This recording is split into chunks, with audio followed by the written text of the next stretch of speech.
Hello friends, मेरे YouTube channel पे आप सभी का फिर से स्वागत है। उम्मीद है आप सब ठीक होंगे और जहाँ भी होंगे खुश होंगे। आज मैं नीलू और प्रिया की लव स्टोरी का 61 पार्ट से लेके 67 पार्ट तक शॉर्ट में सुनाने वाली हूँ, क्योंकि 67 पार्ट जो है वो सबसे लास्ट वाला है, जहाँ से मैंने स्टोरी को अधूरा छोड़ रखा था, वहाँ तक मैं शॉर्ट में सुनाऊंगी। तो स्टोरी शुरू करने से पहले आप सबसे एक रिक्वेस्ट है, अगर आपको यह वीडियो अच्छी लग रही है तो प्लीज़ लाइक करें, कमेंट करें, शेयर करें अपने दोस्तों में।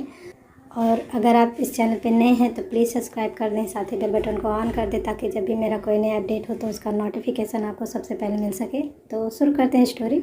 सुबह जब प्रिया की आंख खुलती है तो वो उठ के जा रही होती है, तो फिर नीलू उसका हाथ पकड़ती है और उससे कहती है कि थोड़ी देर के लिए रुक जाओ मेरे पास। तो फिर प्रिया उसके पास जाती है, बैठती है, थोड़ा बातें करती है। तो ऐसे ही जब कुछ देर बीत जाता है तो फिर वो नीलू से कहती है कि अब उठो, अब लेट हो गया, देखो धूप भी निकलने वाली है, अभी डांट पड़ेगी, अभी चलो ना। तो नीलू कहती है अच्छा ठीक है। तो फिर वो उठती है, कपड़े पहन रही होती है। तो प्रिया जब उसको देखती है तो उसके दिलो दिमाग पे फिर से शरारत सोचती है। तो फिर ऐसे नीलू के पास जाती है, उसे हक करती है और ऐसे पीछे से उसके नेक पे किस करती है। तो जब वो एक दूसरे को किस कर रही होती हैं तो अभी बाहर दरवाजे पे नॉक होता है। तो जल्दी से दोनों अलग हो जाती हैं, नीलू कपड़े पहनती है और प्रिया जाती है, दरवाज़ा खोलती है तो सामने बुआ होती हैं। तो फिर बुआ नीलू से कहती हैं कि इतना लेट हो गया, तुम दोनों अभी तक यहीं पे हो। नीलू कहती है मेरी आँख लग गई थी इसीलिए इतना लेट हो गया। फिर ऐसे ही बुआ को जो भी काम होता है छत पे वो कर लेती हैं। फिर तीनों आ जाती हैं नीचे। प्रिया चली जाती है अपने रूम में, बेड पे ऐसे उल्टा लेटी हुई होती है। तो उसकी भाभी आती हैं, उसे पूछती हैं कि क्या हुआ, थकी थकी क्यों लग रही हो, रात भर सोई नहीं क्या, नीलू ने सोने नहीं दिया। तो वो ऐसे ही मतलब वो मजाक कर रही होती हैं। तो प्रिया कहती है क्या भाभी आप भी ना। तो ऐसे ही उनकी बातों को टाल देती है। फिर वो उठ के जाती है, रेडी होती है कॉलेज के लिए। फिर इधर नीलू आती है, अपना काम वाम ख़त्म करती है और बुआ से पूछती है कि क्या आप आज स्कूल जाएंगी। तो बुआ कहती हैं कि नहीं आज नहीं जाऊंगी स्कूल, तुम चली जाओगी तो फिर क्या करने के लिए मैं स्कूल जाऊँ। नीलू कहती है अच्छा ठीक है। तो फिर ऐसे ही वो अपना किचन में काम कर रही होती है। तो प्रिया आती है उससे मिलने। तो आके जब प्रिया उसको हक करती है तो नीलू पलट के उसको हक करती है और कहती है तुम कॉलेज जा रही हो। तो प्रिया कहती है हाँ जा रही हूँ। तो नीलू कहती है आज तुम कॉलेज कैंसिल नहीं कर सकती हो। तो प्रिया ऐसे हैरानी से पूछती है कि हर बार तुम मुझे फोर्स करती थी जाने के लिए, आज तुम खुद ही कह रही हो कि आज कॉलेज नहीं जाना। तो फिर ऐसे ही मतलब बातें करते करते प्रिया कहती है अच्छा ठीक है तुम कहो, मैं ना मानूँ ऐसा तो हो ही नहीं सकता, लेकिन मैं क्या करूँ, कैसे कहूँ जाके घर पे कि मैं क्यों कॉलेज नहीं जा रही हूँ। तो फिर जब रिया आती है प्रिया को बुलाने कॉलेज के लिए, तो वो रिया से कहती है कि मेरा सर दर्द हो रहा है, मैं आज कॉलेज नहीं जाऊँगी। तो रिया उस पर गुस्सा करती है कि तुम्हारी वजह से मेरा भी कॉलेज कैंसिल हो जा रहा है। तो ऐसे ही गुस्सा करके वो प्रिया से कहती है कि अब जाओ मम्मा को तुम ही मनाओ, मैं नहीं जाऊंगी, मुझे नहीं डांट खानी है मम्मा से। तो प्रिया कहती है अच्छा ठीक है मैं मना लूँगी मम्मा से मैं बोल दूँगी। तो फिर वो चली जाती है। तो नीलू से पूछती है कि अच्छा ये बताओ तुमने मुझे क्यों रोका है आज। तो नीलू कहती है कि अभी कुछ देर बाद जान जाओगी मैंने तुम्हें क्यों रोका है। तो फिर प्रिया कहती है अच्छा ठीक है। तो फिर मैं जा रही हूँ, सर दर्द का बहाना कर दी मैं, अब जाके थोड़ा दिखाना भी पड़ेगा कि मुझे सर दर्द हो रहा है, और फिर मम्मा से भी जाके बोल दूँ नहीं तो गुस्सा करेंगी।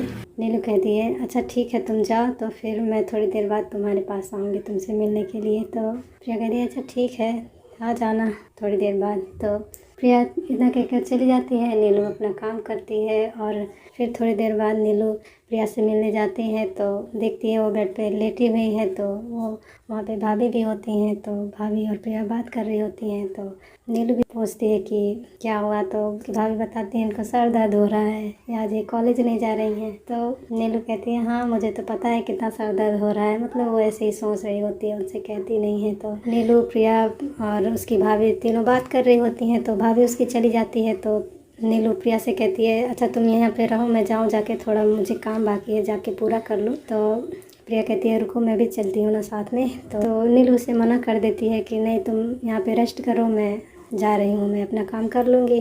तो फिर इतना कहकर वो चली जाती है। भाभी भी अपना काम देखती हैं। तो प्रिया के ऐसे ही सोचती है कि यार अब मैं क्या करूँ, सर दर्द का तो बहाना कर दिया, अब मैं यहाँ पे अकेली बोर हो रही हूँ। नीलू भी गई, वो जब तक उसका काम नहीं होगा वो आएगी नहीं, और भाभी भी अपने काम में बिजी हैं, अब मैं क्या करूँ। तो फिर ऐसे ही वो उठती है, धीरे धीरे से वो बाहर जाने वाली होती है। तभी भाभी रोक लेती हैं उसको कि कहाँ जा रही हो तुम, तुम्हारा सर दर्द हो रहा है, रेस्ट करो जाके।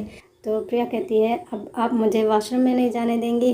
तो मतलब ऐसे ही वो वॉशरूम का बहाना करके चली जाती है नीलू के पास। तो नीलू किचन में काम कर रही होती है। तो फिर प्रिया जब जाती है तो उससे पूछती है कि आज तुम्हें इतना सारा काम है, चलो मैं भी तुम्हारी हेल्प करा दूँ। पहले तो नीलू से मना करती है, तो फिर कहती है अच्छा ठीक है। तो फिर मतलब ऐसे ही दोनों आपस में बात कर रही होती हैं। तो बात करते करते नीलू के मुंह से निकल जाता है कि आज भैया घर आने वाले हैं, मुझे घर जाना है। तो जब प्रिया ये सब सुनती है तो वो नीलू पे बहुत ज़्यादा गुस्सा होती है, और गुस्से में उससे कहती है कि जब तुम्हें पहले से पता था तो तुमने मुझे बताया क्यों नहीं, तुम अंदर ही अंदर अपसेट थी, मुझे एक बार भी बताया नहीं। तो फिर मतलब ऐसे ही वो गुस्सा करती है और गुस्से में वहाँ से चली जाती है, और जाके अपने रूम में लॉक होकर तकिए में सर घुसा के वो रोने लगती है। तो नीलू जो है ये सोचती है कि मैंने उसे ना बता के गलती कर दी, वो मुझसे गुस्सा हो गई, मैं उसको मनाने भी नहीं जा सकी।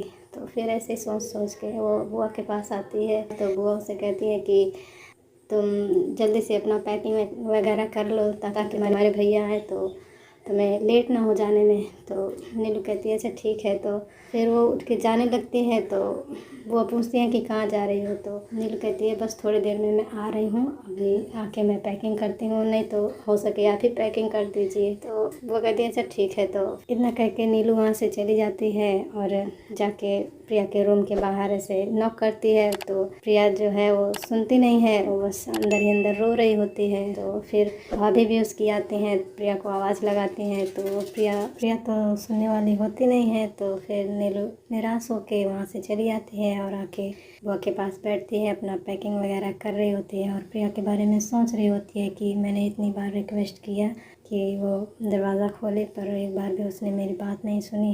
तो फिर बुआ उससे पूछती है कि क्या हुआ नीलू, इतना निराश क्यों हो, कहो तो तुम्हारे भैया को मना कर दूँ आने से। तो नीलू कहती है कि नहीं बुआ जी, और पढ़ाई भी तो ज़रूरी है। तो फिर ऐसे ही सोचती है कि जब प्रिया को कोई फ़र्क नहीं पड़ता तो फिर मैं यहाँ क्या करने के लिए रहूँ। फिर उसका जब पैकिंग वगैरह हो जाता है तो वहाँ से उठ के चली जाती है, बाहर गेट पे खड़ी रहती है। तो ऐसे ही एक लड़का आता है और बुआ के बारे में पूछता है। तो नीलू बताती है कि अंदर हैं, जाओ जाके देख लो।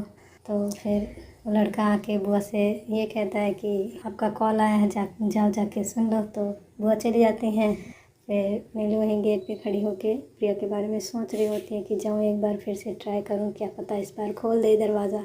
तो फिर ऐसे ही जब वो जाने वाली होती हैं तो वह आती हैं तो नीलू ले जाती हैं प्रिया के पास, ये सोच कर कि वो सोचेंगे कि अभी जाने वाली है फिर भी प्रिया के पास जा रही हैं और मेरे पास एक पल भी नहीं रहती है। तो ये सोच के वो नहीं जाती है प्रिया के पास। तो आके बुआ के पास बैठती है और बातों बातों में पूछती है कि क्या हुआ। तो बुआ बताती हैं कि घर से कॉल आया था, तुम्हारे भैया ने मना कर दिया आने से, उन्हें कुछ काम था इसलिए वो नहीं आएगा आज और शायद कुछ दिन बाद आए। तो जब नीलू सुनती है तो बहुत ज़्यादा खुश होती है, मतलब उसके अंदर बहुत ज़्यादा खुशी होती है। तो फिर सोचती है कि प्रिया को बताऊं, तो फिर सोचती है कि नहीं बताऊंगी, उसने मुझे सताया, अब मेरी बारी है उसको सताने की। तो फिर ऐसा सोच के नहीं बताती है। फिर बुक उठा लेती है पढ़ाई करने के लिए और 1-2 घंटे पढ़ाई करती है। फिर शाम हो जाती है और उधर प्रिया जो है रोते रोते सो गई होती है। तो जब प्रिया की आँख खुलती है तो एकदम शाम हो जाता है। वो डर के मारे उठती है और आती है भागी भागी नीलू से मिलने की। नीलू चली गई होगी,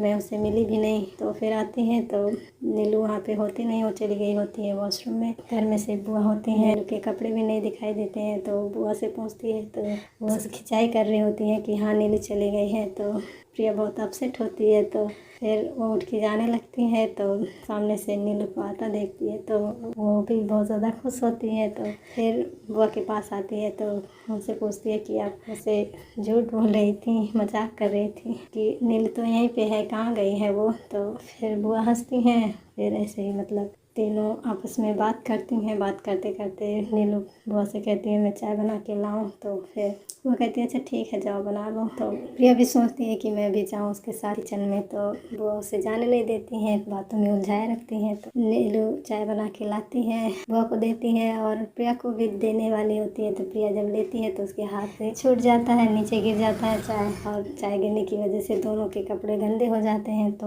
बुआ कहती हैं जाओ जाके साफ़ कर लो। तो नीलू चली जाती है वॉशरूम में साफ़ करने के लिए। फिर बुआ प्रिया को भी कहती हैं जाओ तुम भी जाके साफ़ कर लो। तो प्रिया जाती है तो नीलू ने अंदर से दरवाज़ा लॉक कर लिया होता है बाथरूम का। तो प्रिया रिक्वेस्ट करती है नीलू से दरवाज़ा खोलने के लिए, तो नीलू नहीं मानती है। तो फिर प्रिया उसे कसम देती है, तो नीलू खोलती है दरवाज़ा। तो फिर जब प्रिया अंदर जाती है तो नीलू गुस्से से उससे बात नहीं करती है। तो फिर ऐसे ही प्रिया उसे मनाती है। फिर नीलू कहती है कि अगर मैं चली गई होती तो फिर क्या करती तुम, किससे बात करती, किससे ये सब कहती। तो प्रिया कहती है कि यार जब तुम नहीं गए तो फिर क्या उसी बात के लिए तुम मुझसे गुस्सा कर रही हो गई ना मुझसे गलती, प्लीज़ माफ़ कर दो। तो फिर दोनों का आपस में सुलह हो जाता है। फिर दोनों एक दूसरे को किस करती हैं। फिर दोनों बाहर आती हैं, उसके बाद बुआ के पास आके बैठती हैं। फिर कुछ देर बातें करती हैं। फिर नीलू कहती है कि जाऊँ मैं जाके छत पे बुक लेके आऊँ, नहीं तो किसी दिन जाना होगा तो मेरा बुक यहीं पे छूट जाएगा, तो फिर मैं क्या पढ़ाई करूँगी। तो वो कहती है अच्छा जाओ जाके ले आओ। फिर नीलू जाती है तो प्रिया भी उसके साथ जाती है। तो फिर जब वो सीढ़ियों पे दोनों बात कर रही होती हैं तो भाभी आके नीलू से पूछती हैं क्या हुआ तुम गई नहीं। तो नीलू उन्हें बताती है कि भैया नहीं आए, काम पड़ गया उन्हें,